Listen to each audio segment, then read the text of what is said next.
सदवंदियाणं तिहुवणहिदमधुरविसदवकाणम् अन्तातीदगुणाणं नमो जिनाणं जिदभवाणं।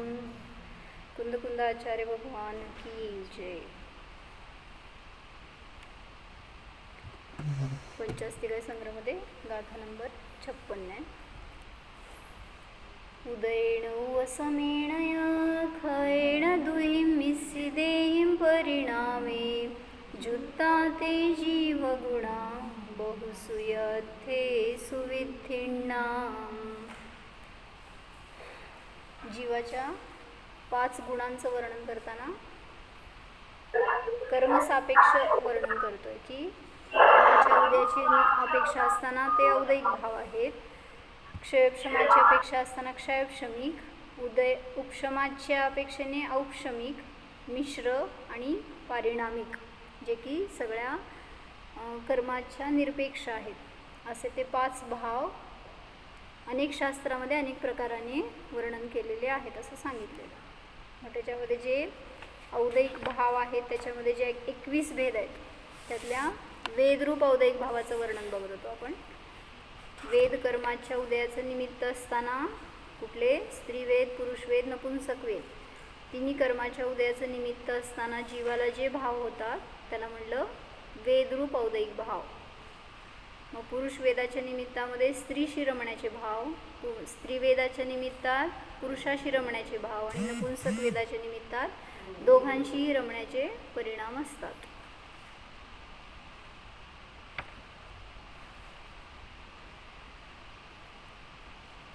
वेदाच्या म्हणजे ते एक उदाहरण दिले म्हणले ना, कशामध्ये? आत्मानुशासनमध्ये सांगितलं त्यांनी की जसं की एखादं हरिण आहे आणि ते, काल मी सांगितलं का हे उदाहरण? हरिण आहे आणि त्याला शिकारीला पकडायचं आहे. म्हणजे तो शिकारी त्या हरणाला पकडण्यासाठी म्हणून प्लॅन करून जंगलामध्ये गेला काय, आणि त्यांनी काय केलं, हरिणाची जागा कळली कुठं आहे, मग त्याला असं पकडता येत नाही, पळतं ते म्हटल्यावर त्यांनी काय केलं, 3 बाजूनी आग लावली शिकाऱ्याने त्या जंगलामध्ये. आणि ज्या ठिकाणी तो शरण म्हणून येणार आता 4थी जागा, तिथं बरोबर त्यांनी शिकारी तो नेम लावून बसलाय असं त्याला शूट करण्यासाठी. मग बरोबर काय झालं, तशाच प्रकारे आग लावली गेली आणि तो हरिण तिन्ही बाजूला रिस्क आहे म्हणल्यावर पळत त्याच स्थानी आला जिथं की हा शिकारी नेम धरून बसला होता. आणि मग आला की तिथं बरोबर तो त्याच्या जाळ्यामध्ये सापडला आणि पकडला गेला, मारला गेला, म्हणजेच दुःखाला प्राप्त झाला. मग तसं उदाहरण त्यांनी या वेदाच्या बाबतीमध्ये दिलं आहे. काय सांगितलं आहे की जसं जीव काय करतोय, सगळ्या सांसारिक गोष्टींमधून त्रस्त झाला, तिन्ही बाजूंनी संकट दिसली, तर वेदामध्ये आसक्त होतो. म्हणजे काय, स्त्रीरूपी ते स्थान त्याला वाटलं सुरक्षित आहे, ते मला आनंद देणारं, ते मला सुख देणारं आहे, म्हणून तो मनुष्य त्या स्त्रीच्या आश्रयाला आला. आणि बरोबर तिथंच सांगितलं कामरूपी शिकाऱ्याने त्याचं शिकार केलं आणि त्याच्यामध्ये तो दुःखी झाला, नष्ट झाला, काय म्हणायचं, त्याचं सुख शांती सगळी संपली त्या आश्रयाच्या अधीन झाल्यामुळं, जसं की तो हरिण मारला गेला. मग त्याप्रमाणे सांगतात की असं वेदाच्या अधीन जाऊन सुखाची प्राप्तीची इच्छा करणं मूर्खपणाचं लक्षण आहे. म्हणून मग काय म्हणायचं की पहिल्यांदा त्या विषय भोगासाठी त्रस्त असतो आणि नंतर भोगताना पण त्रस्त असतो. म्हणजे जसं ते धनाचं सांगतो ना आपण, काय, दुःखेन अर्जितम दुरर्जेना, दुरर्जेना सुरक्षेण नश्वरेण धनादिना. मग अर्जित करण्यासाठी पहिल्यांदा त्रास सहन करायचा, मग ते सुरक्षित ठेवण्यासाठी त्रास, परत ते गेल्यावर पण त्रास. मग ते धन जर सगळ्या बाजूनी त्रास देणारं आहे तर का तुम्ही त्याची अपेक्षा करता, का त्याच्या अधीन राहता, त्याच्यातून सुख मानता? मग तसंच आहे हे पण, जेव्हा वेदाच्या अजून अधीन झाला नाही तोपर्यंत दुःख, वेदाच्या अधीन होऊन भोगू लागला तरी दुःख, आणि भोग संपले तरी दुःख आहे. म्हणून सांगितलं अशी दुःख देणारी जी गोष्ट आहे त्याचा आपल्याला आश्रय करणं योग्य नाही. विवेकी ज्ञानी जन असतील तर ते निर्वेद स्वरूप राहणार, किंवा जरी भोग भोगतील, सम्यक दृष्टी भोग भोगतो का नाही. चतुर्थ गुणस्थानात काय सगळे ब्रह्मचारी आहेत का? पंचम गुणस्थानात, षष्टम गुणस्थानात, नाही षष्टम नाही सॉरी पंचम गुणस्थानात, तर पाचव्या गुणस्थानापर्यंत सगळे संसारी जीव पण आहेत सम्यक दृष्टी असून सुद्धा भोग भोगत नाहीत असा अर्थ नाही आहे. पण त्यातली जी आसक्ती आहे ना परिणामांची, त्याच्या निमित्तामध्ये आपण दुःखी होतोय. म्हणून ज्ञानी असतो तो जरी भोगतोय तरी सुद्धा निर्जरा करतोय, कारण ज्ञानामध्ये हे माझ्या सुखाचं साधन नाही आहे असं भेदविज्ञान आहे. आणि त्याच्यामुळं सांगितलं भलेही सगळ्या सामग्रीत राहतोय, परिग्रहात राहतोय, तरी सुद्धा निष्परिग्रही आहे. श्रद्धा आणि ज्ञान स्वभावाशी जोडलेलं असल्यामुळं त्याचे ते भोग त्याला दुःखाला कारण नाहीत, निर्जरेलाच कारण आहेत असं सविस्तारमध्ये पण सांगितलं त्यांनी. तर काल आपण अनेक कथा बघितल्या होत्या, त्याच्यामध्ये एक सांगितलं कोणाची अजून, धनश्री. कोण धनश्री? कोणाची गोष्ट आहे सांगा धनश्री? हां, हिंसारूपी पापामध्ये जी प्रसिद्ध झाली ती धनश्री. काय केलं होतं तिने? तर ती एका वैश्य काय म्हणतात वणिक असतो त्याची बायको असती का, शेतकऱ्याची बायको असती वाटतं. आणि मग त्यावेळेस ती जोपर्यंत पती, ती आणि तिचा एक मुलगा आणि मुलगी असा परिवार असतो, आणि एक जण त्याचं नाव असतं कुंडल, असा एक मुलगा असतो ज्याला की वडिलांनी मुलगा म्हणून घेतलेला असतं, काय म्हणायचं मानलेला मुलगा असतो त्यांचा घरामध्ये, आणि तो वाढलेला असतो त्यांच्याबरोबरच जेव्हा अजून हे 2 मुलं झालेली नसतात तेव्हा. मग त्यावेळेस तिथं तो घरात राहायचा त्यांच्याबरोबरच एकत्र. आणि मग कालांतराने तो पती मेला, तर ह्या धनश्रीनी त्या कुंडलबरोबर काय म्हणायचं व्यभिचार सुरू केला, जो की मानलेला मुलगा होता खरं तर. पण तरी अशा कुकर्मामध्ये ते रत झाले दोघंजण पण. आणि मग हे कुकृत्य बाकीच्यांना माहिती होतं, अजून मुलांना माहीत नव्हतं. आणि जेव्हा मुलांना पण कळलं त्यावेळेस तिला आता नको वाटलं की ह्या मुलांना कळायला नको. आणि मग त्यामुळं ती काय करायला लागली की काय तर करून आता ही मुलं आपल्याला नकोत, कारण ते आपल्या भोगामध्ये अडथळा आहेत असं मानून ती त्या मुलांना आता नष्ट करायचा विचार. कसं वेदाच्या अधीन झालेला जीव काय करतोय ते कळत नाही. 9 महिने पोटात ठेवून वाढवलेलं, इतके त्रास सहन करून त्याला जन्म दिलेला, आणि आता मारायसाठी सुद्धा कमी करणार नाही भावी. आणि मग तिने काय केलं की प्लॅन केला दोघांनी मिळून, कुंडल आणि ती धनश्री मिळून, की त्याला कसं मारायचं. आणि मग शेताला चालले होते तर त्याला सांगितलं कुंडलला तिने की तू काय कर, नांगर घेऊन जा आणि त्याला सांगास तू नांगर मी मागून येतो, माझं काम आहे म्हणून. त्याला ह्याला घेऊन जा, त्याचं नाव असतं मुलाचं त्या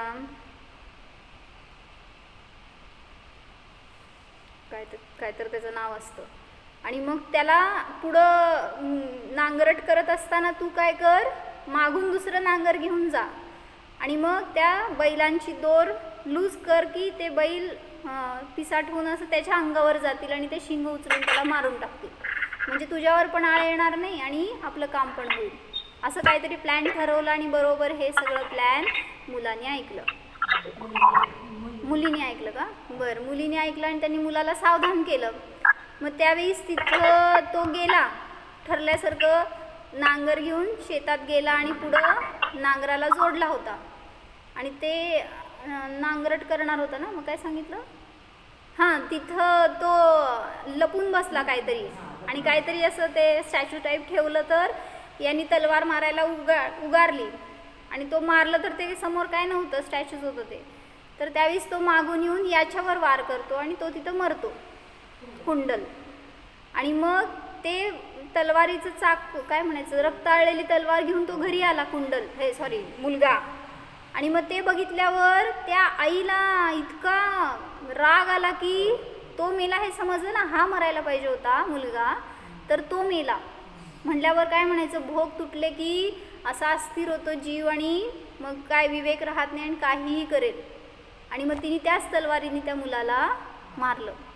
आणि मग त्या मुलीने बघितलं हे म्हटल्यावर मुलीला सुद्धा मारायला पळाली, तर तिने ओरडाआरडी केली मुलीने.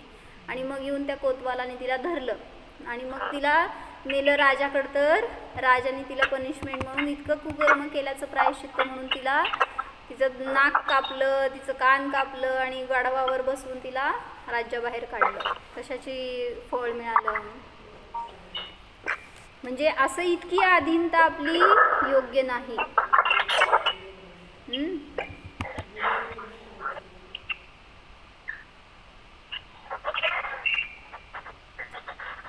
अनिता पाटील कोण आहे? तुमचा आवाज म्यूट होईना, म्यूट करा.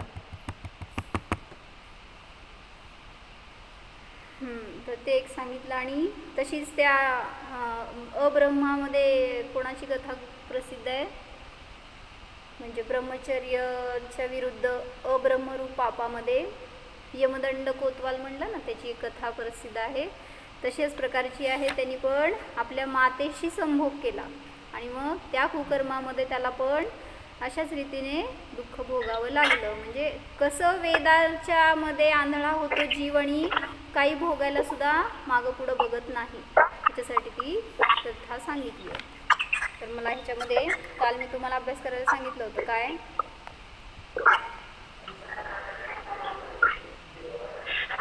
कोणाचा आवाज चालू आहे?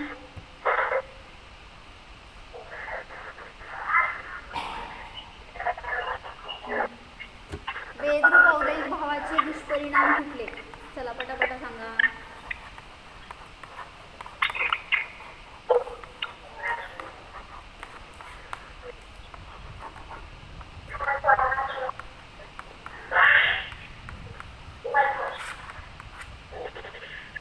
दिसतंय का बोलवायचं?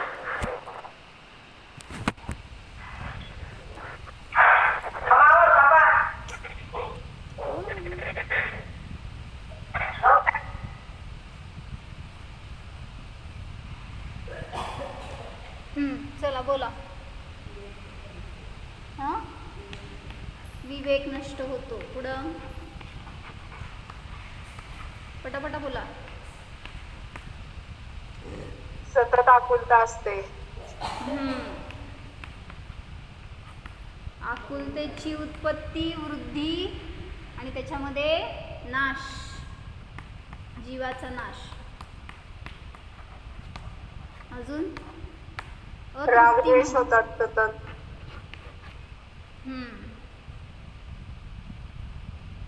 रागद्वेषाची उत्पत्ती. अजून अशांती असते.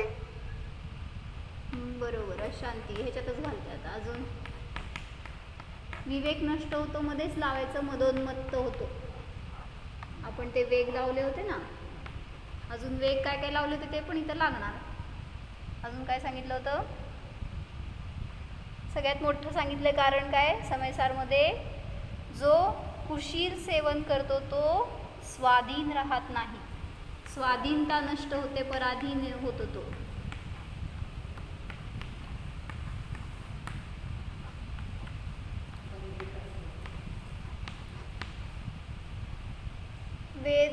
वेदाचे परिणामामध्ये भोगण्याची आसक्ती आहे ना त्याला तिथं.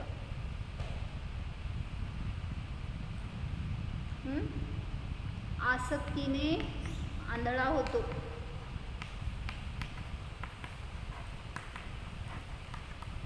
सर्व इंद्रियांच्या बाबतीत अंधत्व येते असं म्हणायचं आहे. पुढं असंयमी, स्वच्छंद, निरंकुश प्रवृत्ती करतो.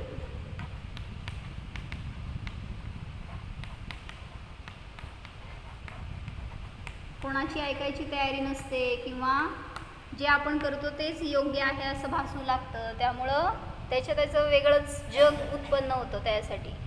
पुढं सांगितलं बुद्धी काम करत नाही म्हणजे बुद्धी मंद होते, शेवटी वेड लागण्याची पाळी येते. कोण झाला होता वेडा? ते मुंबईचे सेठजी होते एक, आणि आम्हा सांगतात नेहमी त्यांची कथा की ते त्यांच्या स्त्रीमध्ये खूप आसक्त होते आणि ती सांगायची, ज्ञानी होती ती स्त्री, ती सांगायची पतीला सारखं की तुम्ही इतकी अधीनता करू नका, इतके आपले वैराग्याचे भाव ठेवा, इतकी काय म्हणायचं माझ्यातली रुची कमी करा, असं ती फार सांगायची. पण त्यांनी शाणे झाले नाहीत. आणि मग त्याच्यामध्ये ती जेव्हा मेली तर त्याच्यामध्ये त्यांना वेड लागलं. तिचा फोटो घेऊन बडबड करत बसायचे म्हणे ते. आणि मग ते कळलं असं, घराच्या बाहेर कोण दुसरे बाजूला राहणारे वगैरे एकटेच घरात राहतात आणि बोलतेत कोणाशी, म्हणून एकदा त्यांनी खिडकीतनं बघितलं तर त्यांना कळलं. फोटो ठेवून ते तीच समोर आहे असं बोलायचे. आंघोळ झाली का तुझी, जेवलीस का तू, मला वाटलं का नाही, असं सगळं तिच्याशी इतकं एकरूपता होती म्हणायचं की ती मेली आहे हे स्वीकारच नाही. जसं की रामाला लक्ष्मण मेला हे स्वीकार नव्हतं तसं. पण इथं ह्या वेदाच्या अधीन झालेला जीव होता. पुढं सगळ्यात महत्त्वाचं सांगतात काय, जो कोणी भोगी असतो, कामी असतो, तर त्याचं तारुण्य लवकर नष्ट होतं, म्हणजे वृद्धत्व येतं.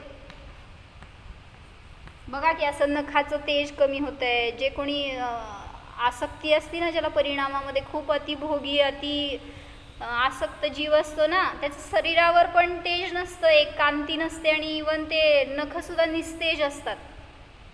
मग हे त्याच्या त्या परिणामांचं फळ असतं.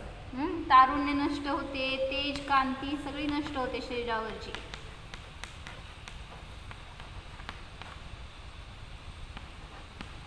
अजून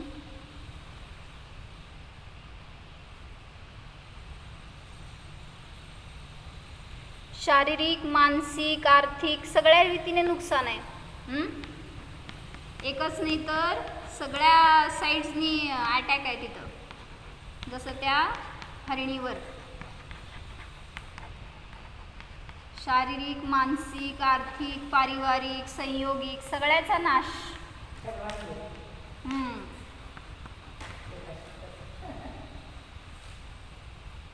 पुढं आपण ते जे वेग घेतले ते तर आहेच. त्यात काय काय घेतलं होतं, चिंता वाढते, परत दाह होतो, परत सांगितलं होतं काय दर्शनाची इच्छा, आणि काय घेतले होते वेग,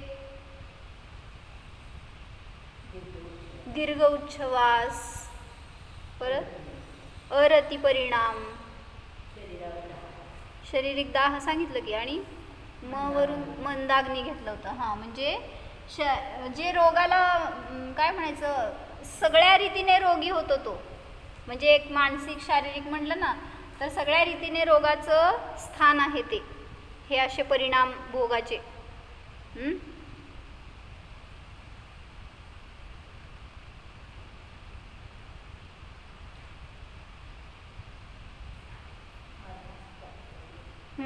शेवटी ते सांगितलं की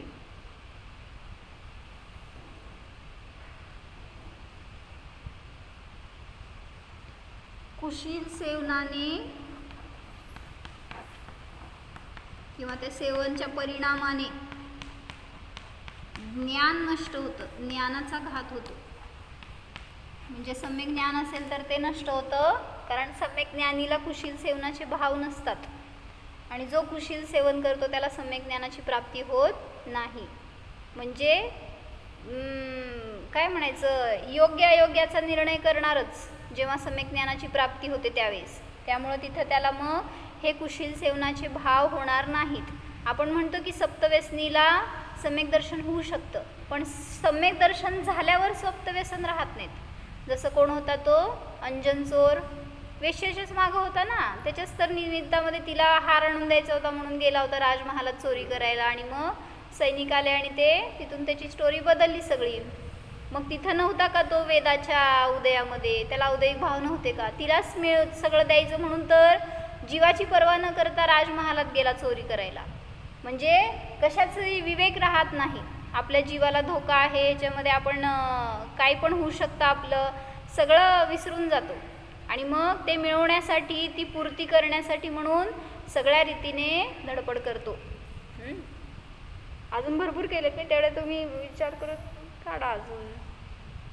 म्हणजे या भोगण्याच्या परिणामाच्या संस्काराने या भवातच नाही तर अनेक भवाभवामध्ये अब्रह्मसेवी, विषयांध, भोगासक्त होतो. शारीरिक शक्ती नष्ट होते, म्हणजे काय म्हणायचे दुर्बल होतो, दुर्बलता येते. परत सांगितलं होतं काय, दिनहीन होतो.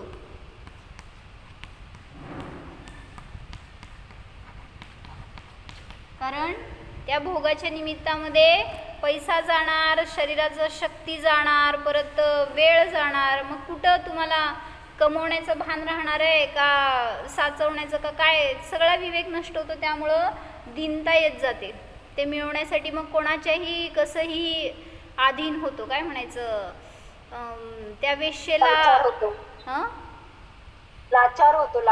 लाचार होतो म्हणा. म्हणजे न करण्यायोग्य सगळं कार्य करण्याची तयारी असती. मग भलेही राजा असेल तरी सुद्धा जाऊन कोणीतरी सामान्य माणसाला जाऊन याचना करेल किंवा घरात त्या कोतवाला समोर जाऊन काहीतरी मागेल.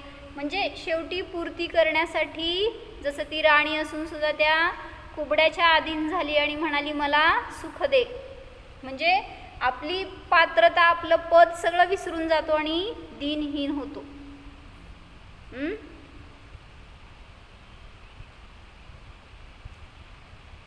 आणि पुढं तर माहिती आहे की या भवात तर दुःख प्राप्त होतच, पण परभवामध्ये सुद्धा दुर्गतीला प्राप्त होतो.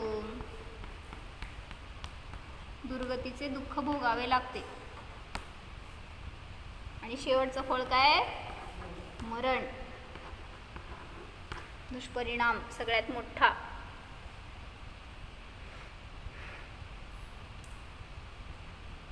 हे कामसेवन प्रत्यक्ष खेदाचे कारण असतानाही अज्ञानी त्यामध्ये सुख मानतो. जसं उदाहरण दिलं त्यांनी आत्मानुशासनमध्ये की कोणी दुःखी मनुष्य आहे तर आपलं डोकं फोडून घेतो आणि वाटतं त्याला त्याच्यामध्ये ते फोडून घेण्यामध्ये सुख मानतो. तुम्हाला राग आलं, काहीतरी एकदम संकट आलं, काय करता, असं पिक्चरमध्ये वगैरे बघितलं बरं का, रिअलमध्ये नाही. डोकं फोडून घेणार, असं काहीतरी स्वतःला घात करून घेणार.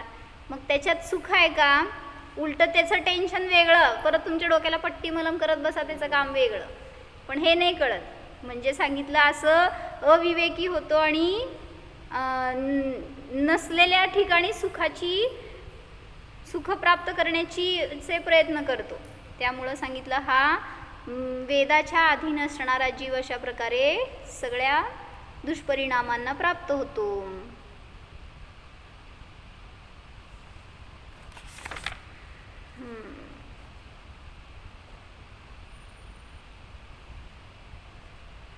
म्हणून एक वाक्य चांगलं आलं होतं काय, असा कोणताही संयोग नाही ज्याचं फळ वियोग नाही, असा कोणताही भोग नाही ज्याचं फळ रोग नाही. काय म्हणले सांगा, वियोग नाही, असा कोणताही भोग नाही ज्याचं फळ रोग नाही. काढा बघू काय काय संयोग आहेत तुमचे, काय काय भोग आहेत. सगळ्याचं फळ असं आहे. म्हणून कुठल्या संयोगामध्ये आपल्याला संयोगी भाव नको, वियोगामध्ये आर्त रौद्र ध्यान नको, किंवा कुठले भोग मिळाले तरी त्याच्यातून आनंद नको, आणि भलेही रोग झाला तरी सुद्धा त्याच्यामध्ये दुःख नको. सांग दीदी काय सांगितले वाक्य, दी म्यूट काढ. असा कोणताही भोग नाही ज्याचं फळ रोग नाही, आणि असं कोणताही संयोग नाही ज्याचं फळ वियोग नाही. लिहून ठेवा घरामध्ये. त्यामुळं सगळ्या संयोगामध्ये आपल्याला समता राहायला पाहिजे. सगळ्या भोगामध्ये असताना सुद्धा आपण त्याच्यापासून अलिप्त राहायला पाहिजे. ही कला आली तर सुखी आहे, नाहीतर मग सगळ्या प्रत्येक क्षणामध्ये दुःखाचा भोग घेत राहतो.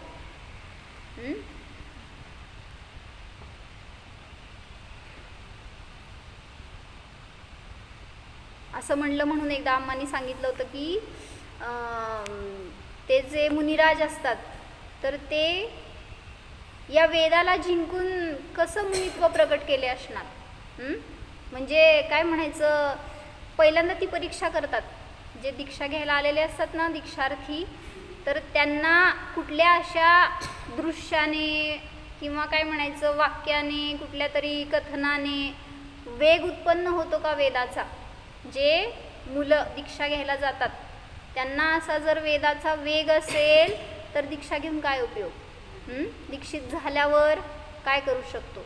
दिगंबर दीक्षा घ्यायचं म्हणल्यावर त्यामुळं सगळ्या रीतीने पहिला टेस्ट करतात तिथं आचार्य. ते सगळ्या रीतीने जर पास झाले तरच त्यांचं मुनित्व ठीक आहे, नाही तर मग भावलिंगत्व प्रगट होणार नाही आणि वेश घेऊन नुसतं काय उपयोग आहे. आणि नंतर मग पुन्हा ब्रह्माचे भाव झाले तर म्हणून सांगितलं की तिथं कुठलं तरी दृश्य असं, म्हणजे काय म्हणायचं, रस्त्यावरनं चाललंय, पोस्टर दिसले किंवा काय तुमच्या मोबाईलला हातामध्ये काय तर त्याच्यावर असे दृश्य असतातच वेगळे की व्हिडिओज असतात की जे असं कामुकता उत्पन्न करणारे असतात. मग त्याच्यामध्ये म्हटलं की आपण काय करतो, विवेकी आहे ज्ञानी आहे समजा, तर ते दृश्य बघायला नको किंवा तसले आपल्याला व्हिडिओज यायला नको म्हणून तुम्ही त्याला बॅन करता, काय लॉक करता असं वगैरे. पण मला म्हणायचं आहे त्या मुनिराजांची इतकी दृढता आहे की समोर दृश्य दिसलं तरी सुद्धा अंतरंगामध्ये विचलितता इतकी किंचितही नाही. असं यायला पाहिजे हो, काय म्हणायचं, ज्ञानात अशी खंबीरता यायला पाहिजे की समोर काहीही दिसू देत तरी सुद्धा असा इतकी काय म्हणायचं आहे की एवढं कणभर सुद्धा चंचलता येत नाही परिणामात. कसं असणार अडीग, ते सुदर्शन श्रेष्ठी सांगतात की तुम्ही की इतकं त्यांच्या अंगावर पडून त्या राणी आणि दासींनी त्यांना भ्रष्ट करण्याचा प्रयत्न केला. कसं स्थिरता ठेवली असणार आहे. म्हणजे आहे ना, ज्ञानात शक्ती आहे. आपण साधं दृश्य दिसलं तरी पण विचलित होतोय, तर मग तिथं त्या प्रसंगांमध्ये कसं स्थिर राहणार. जेव्हा दीक्षित होणार, जेव्हा व्रत घेणार, जेव्हा साधना करणार, असा काहीतरी उपसर्ग होणार.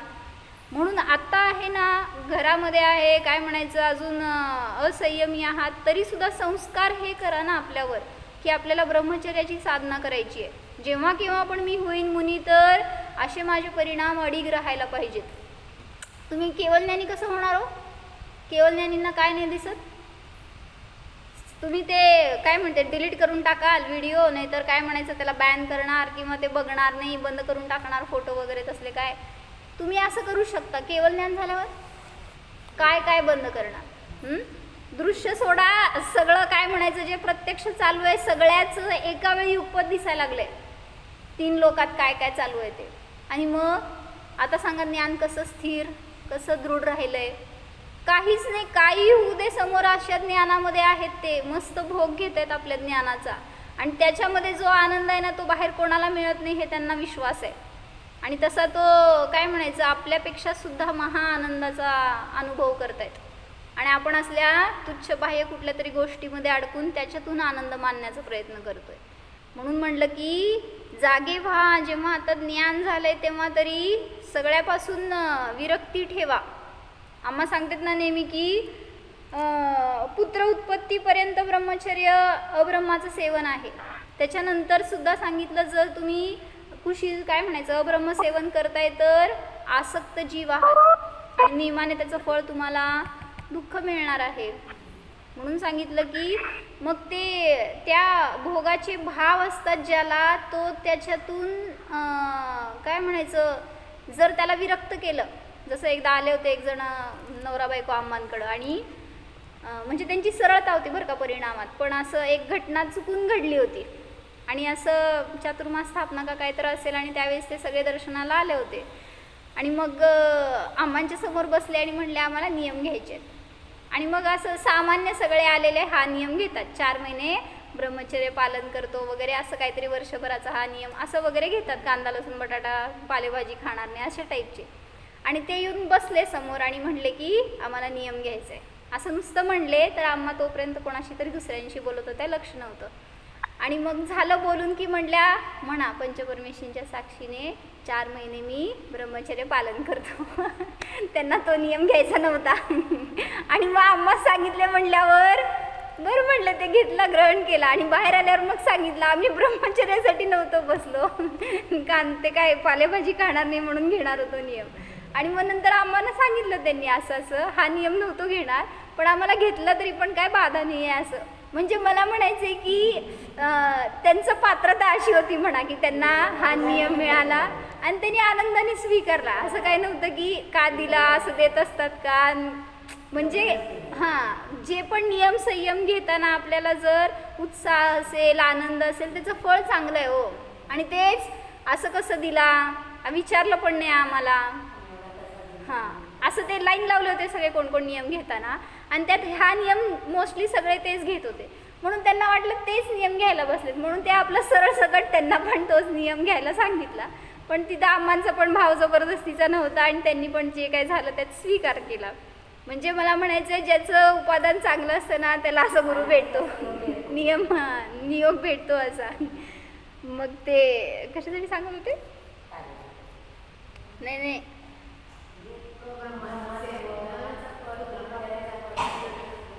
हां, हे सांगत होते मी की एक मनुष्य होता, किती मागं सांगितलं होते मी, काहीतरी 80 वर्षाचा वृद्ध, आणि त्याला सांगितलं एका पंडितांनी का विद्वानांनी असं चर्चा चालू असताना, घ्या ब्रह्मचर्य, आता काय आपल्याला राहिलं आहे का, काय पुत्र उत्पत्ती करायची आहे का, काय संसार वाढवायचा आहे, करायचं आहे. म्हटलं ब्रह्मचर्य करा. नाही, तयारी नव्हती, अब्रह्मसेवन करणार नव्हते, पण तरीसुद्धा म्हणजे काय म्हणायचे, परिणाम बघा ना कसे राहतात. ते भोगाचे भाव नुसते सुद्धा सांगितलं आश्रव बंधाला कारण आहेत, भलेही बहिरंगात भोग नाही आहेत तरीसुद्धा. म्हणून सांगितलं हे आसक्तीचे परिणाम आपल्याला नियमाने घातक असतात. म्हणून आत्तापासून घरात आहात तरीसुद्धा कधी मी दिगंबर मुनी होणार, कधी मी अशी घोर ब्रह्माची साधना करणार. म्हणजे त्यांना म्हणून विशेषण दिले ना धवलामध्ये, अघोर ब्रह्मचारी असतात. जे कोणी असे मुनिराज आहेत तर त्यांच्यावर असे प्रसंग येत नाहीत का, अनेक वेळा येतात. कोणी स्त्री आसक्त होईल, कधी कधी दृश्य तसे दिसतील. आता जंगलामध्ये जर राहत होते मुनिराज, समोर प्राण्यांचे तर दृश्य तर सगळं काय म्हणायचं त्यांचं तर लपवलेली नाही आहे क्रिया सगळी. मायाचारीचं फळ त्यांना असं मिळालं की सगळी उघडी क्रिया असते. आणि मग डोळ्यासमोर दिसल्यावर असाच एक प्रसंग झाला होता पंढरपूरमध्ये बरं का. आम्हा आतल्या त्या दगडी खोलीत बसत होते ना खालच्या, तर तिथं बसल्या होत्या रात्री. दोन्ही आम्हा 2 पाटे होते बाजूला बाजूला, आणि आम्ही सगळेजण तिथं झोपायसाठी आम्हा आत गेल्या होत्या. आणि आम्ही असं डास वगैरे हलवत होतो, काहीतरी त्यांना झोपवण्यासाठी भजन वगैरे म्हणत होतो. आणि खिडक्या होत्या 2, त्या खिडक्यांवर पाली होत्या. मग ते आत येऊ नये किंवा पडू नयेत असं म्हणून आम्ही त्याच्याकडे जरा असं लक्ष देत होतो. तर त्या पाली भांडत होत्या असं काहीतरी आम्हाला दिसलं. आणि मग किती आम्ही त्याला हुसकललं, हलवलं तर हालायला सुद्धा तयार नव्हत्या त्या. आणि मग आम्हाला नाही माहिती काय झालं, पण आम्हांनी तेवढंच बघितलं आणि म्हणले की मी ब्रह्मस्वरूप आहे असं म्हणल्या. नुसतं असं लिहून दाखवलं का काय, बहुतेक दुपारच्या वेळी असेल, त्यामुळे आम्हा बोलल्या होत्या. आणि मग असं नुसतं म्हणल्या, त्यावेळेस कळलं आम्हाला काय चाललंय नक्की. नाहीतर आम्हाला वाटलं ते पाली भांडण करत आहेत, पण ते अब्रह्मसेवन चालू होतं. आणि मग त्यावेळेस आम्हांनी एवढंच म्हणलं बघितल्यावर दृश्य की आपल्यावर संस्कार नको तसे, म्हणून मी ब्रह्मस्वभावी आहे. आणि मग त्याच्यावरून बोध असं मिळाला की आपल्याला पण असे दृश्य दिसतात कधीतरी काय ना काय असं, कधी कुत्रे मांजर गाय बैल वगैरे. तिथं ब्रह्माकडे जायला पाहिजे, ते बघून आपले परिणाम अस्थिर व्हायला नकोत. अशी दृढ साधना असेल तर कुठल्याही प्रसंगामध्ये आपण स्थिर राहू शकतो. कुठल्याही शब्दाने, कुठल्या दृश्याने आपल्यामध्ये विचलितता येणार नाही. तुम्हाला वाटते पती आणि पत्नीमध्येच आसक्ती असते, पण सांगितलं जर तो भोगी पुरुष असेल तर परस्त्रीला बघून सुद्धा कदाचित असे परिणाम होतात की तिच्याशी लग्न केलं असतं तर बरं झालं असतं. म्हणजे भोगणार तर नाही, पण हे भाव पण काय सांगितलं अशाच दोषाला कारण आहेत. झालं असं एकांचं की लग्न झालं आणि नंतर म्हणाला तो त्या स्त्रीपासून काय म्हणायचं आता, सुखी होता घरामध्ये, पण तरीसुद्धा असे कोणतरी दिसले तर कपल, तिच्याशी माझं ठरलं होतं, लग्न झालं असतं तर बरं झालं असतं असं वगैरे, किंवा तो फॉरेनचा नवरा मिळाला असता तर बरं झालं असतं असं भाव केला होता का नाही. फॉरेनला जायला मिळालं असतं, कुठं येऊन पडलं सोलापूरमध्ये. म्हणजे असे भाव केले तरीसुद्धा अब्रह्मसेवन झालं भावनेतून. कारण एक पती आणि एक पत्नी स्वतःची आहे तोपर्यंत इतरांचा विचारहीन करणं अब्रह्मसेवनच आहे. म्हणून सांगितलं तुम्हाला पिक्चर बघायला जाऊ नका, तिथं तुम्ही काय तर नट आणि नटी बघणार आणि असले भाव करणार. म्हणून सांगितलं असले भाव आपल्याला कधी होऊ नयेत, ह्याच्यासाठी सावधानता ठेवा. ठीक आहे, फक्त मार्गणा लो ह्याच्यामध्ये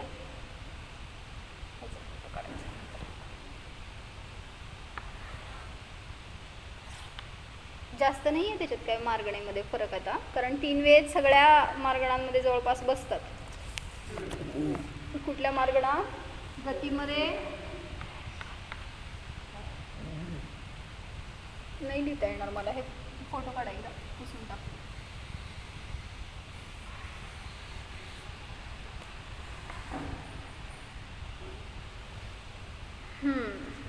सांगा तोपर्यंत.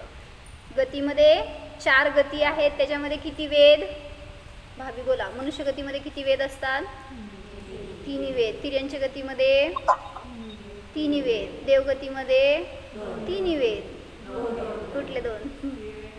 स्त्रीवेद आणि पुरुषवेद फक्त देवगतीमध्ये, आणि नरगतीमध्ये 3 वेद. देवगतीमध्ये मनुष्य आणि हे स्त्री आणि पुरुष वेद नसतो, फक्त नपुंसक वेद असतो. पुसू?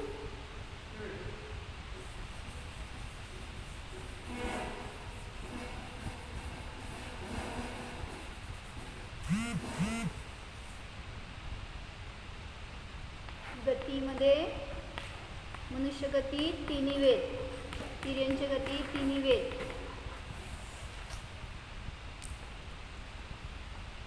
नरगतीमध्ये 1 नपुंसक वेद आणि देवगतीमध्ये 2 वेद असतात. गती इंद्रियमध्ये किती? इंद्रियामध्ये किती वेद? एकेंद्रिय ते चतुरिंद्रियपर्यंत 1 नपुंसक वेदच असतो, आणि पंचेंद्रियामध्ये 3 वेद असतात. काय त्रस काय स्थावर कायमध्ये? स्थावर कायमध्ये नियमाने नपुंसक वेद, आणि त्रस कायमध्ये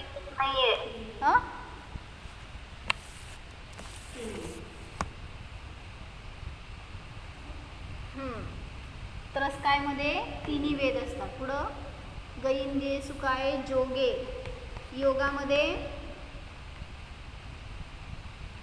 3 वेद आहेत. 3 वेदामध्ये कुठले योग असतात? पुरुष वेदामध्ये 15, स्त्री वेदामध्ये आणि नपुंसक वेदामध्ये. सांगा. स्त्री वेदामध्ये आहारक काय योग नसतो. नपुंसक वेदामध्ये असतो का?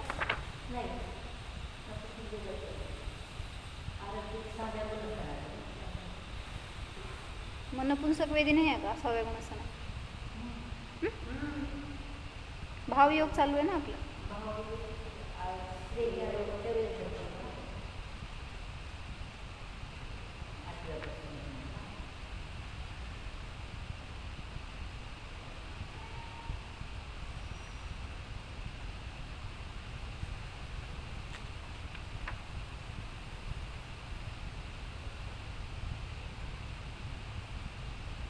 म्हणजे पुरुष वेदामध्येच आहारक काय योग असतो.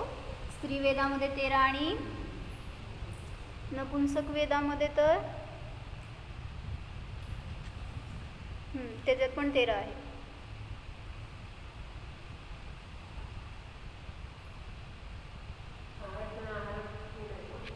आहारक आणि आहारक मिश्रण असतं नपुंसक वेदी आणि स्त्री वेदीमध्ये. पुढं कसाय सगळे 3 वेदामध्ये सगळे कषाय असतात, त्यामुळे 4 कषाय म्हणा तर 25 कषाय म्हणा. पुढं जोगे वेदे कसाय नाणेय ज्ञान कुठले कुठले? पुरुष वेदामध्ये सगळे ज्ञान असतात. किती लिहू? नाही 7 का? का?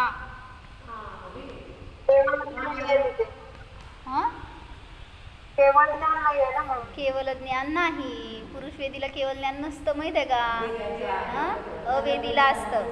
बरोबर. पुरुष वेदी सावधान आहात. पुरुष वेदीला वेद आहे तोपर्यंत केवल ज्ञान नाही, केवल ज्ञान असताना वेद नाही. त्यामुळं पुरुष वेदीला 7 ज्ञान, केवल ज्ञान सोडून. स्त्री वेदीला मनपरे ज्ञान नसतं, त्यामुळं केवल ज्ञान आणि मनपरे ज्ञान सोडा. नपुंसक वेदीला सुद्धा केवल ज्ञान आणि मनपर्य ज्ञान असतं का नसतं? मनपर्य ज्ञान नाही.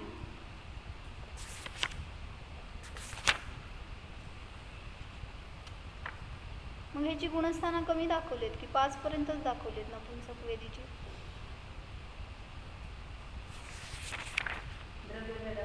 द्रव्य वेदाकडनं दाखवले दिसते.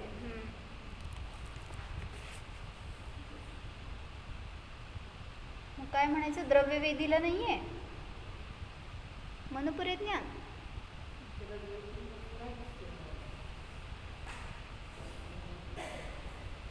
द्रव्य स्त्रीला तर नाही आहे की, पण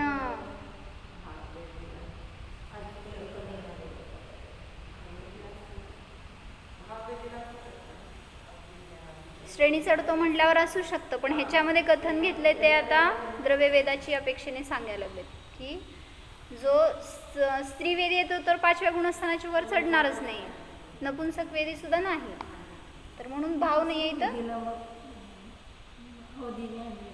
आहे की मतिज्ञान श्रुतज्ञान अवधिज्ञान आहे, कुमती कुश्रुत कुअवधी आहे, त्यामुळं 6 लावायचे. सम्यक दृष्टी असू शकतो की नपुंसक वेदी, पण वरती श्रेणी आरूढ होताना नाही आहे. ठीक आहे, राहिलेलं उद्या बघू.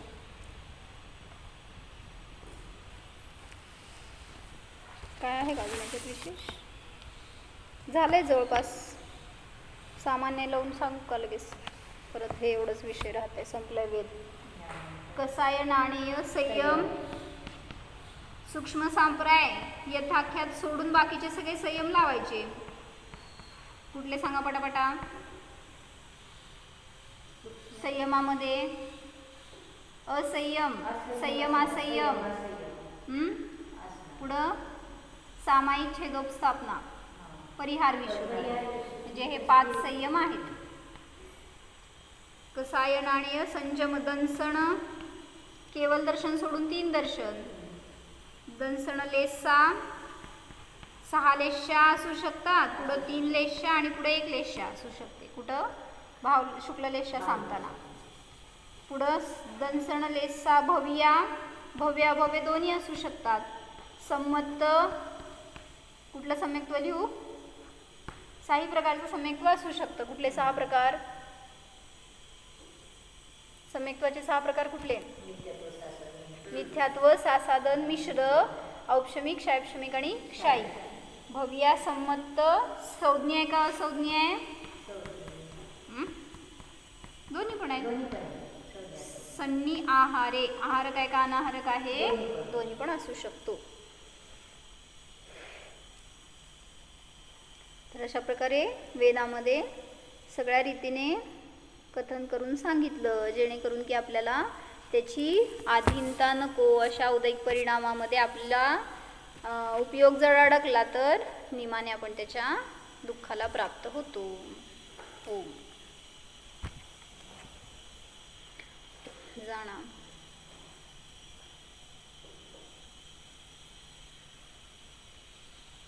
अशरीरी स्वरूपोऽहम्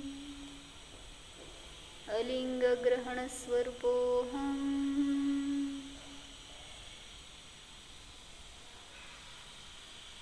अवेद स्वरूपोऽहम्. ओम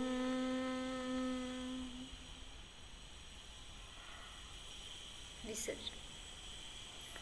नमो हरिहंस.